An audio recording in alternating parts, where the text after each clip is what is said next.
नकारात्मक मत बनो, डरपोक मत बनो, जिद्दी मत बनो, घमंडी मत बनो।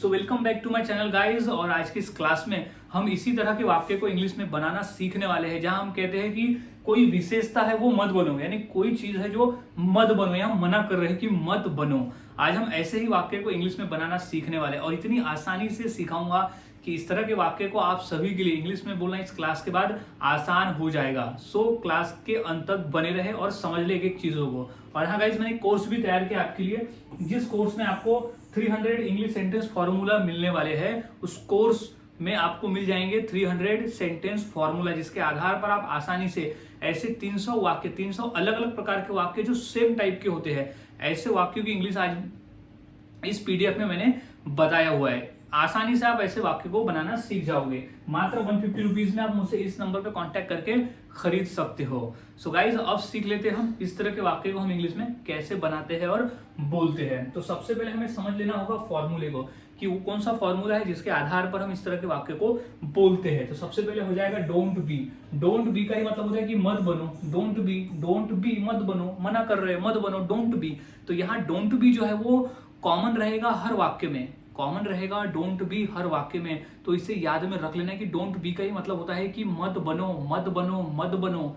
अब प्लस एडजेक्टिव। अब क्या मत बनो वो एडजेक्टिव में आ जाएगा। एडजेक्टिव यानी होता है विशेषता, होता है विशेषता। जैसे सुंदर एक विशेषता है, बड़ा छोटा ये सब विशेषता है। तो ये विशेषण यानी होता है इसका विशेषता। एडजेक्टिव मतलब विशेषण, जो विशेषता बताता है किसकी, नाउन की विशेषता बताने वाले को हम एडजेक्टिव कहते हैं। सो अब हमने समझ लिया कि डोंट बी प्लस एडजेक्टिव। अब हम फॉर्मूले के आधार पर वाक्य को इंग्लिश में बनाना सीखते हैं। तो सबसे पहला हमारा वाक्य है नकारात्मक मत बनो।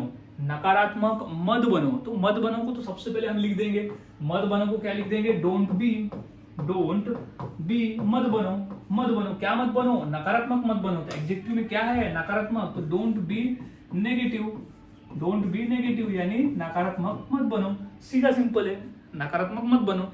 अब नेक्स्ट वाक्य है जिद्दी मत बनो। जिद्दी मत बनो तो क्या हो जाएगा, मत बनो की इंग्लिश डोंट बी मत बनो यानी डोंट बी। अब क्या मत बनो, जिद्दी मत बनो। तो जिद्दी को हम इंग्लिश में क्या कहते हैं, स्टबर्न। तो जिद्दी मत बनो, तो जिद्दी मत बनो। तो इस तरह से वाक्य बनाए जाते हैं और बोले जाते हैं। काफी आसान है, फॉर्मूले को याद में आप रखते हो तो आसानी से ऐसे वाक्य को बनाना आप सीख जाते हो।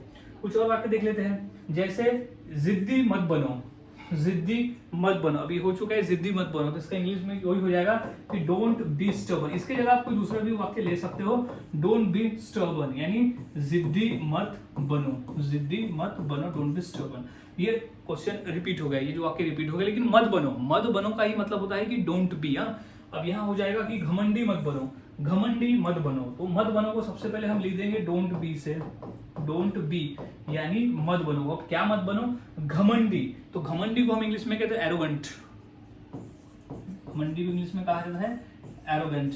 तो घमंडी मत बनो, तो डोंट बी एरोगेंट, घमंडी मत बनो। तो इस तरह से वाक्य बनते हैं और बोले जाते हैं। कुछ और वाक्य देख लेते हैं और आसानी से समझने के लिए, जैसे मतलबी मत बनो। मतलबी मत बनो तो मत बनो की इंग्लिश सबसे पहले हो जाएगी डोंट बी। तो यहां हम लिख देंगे डोंट बी यानी मत बनो। डोंट बी यानी मत बनो। क्या मत बनो, मतलबी। तो मतलबी को इंग्लिश में कहते हैं हम सेल्फिश।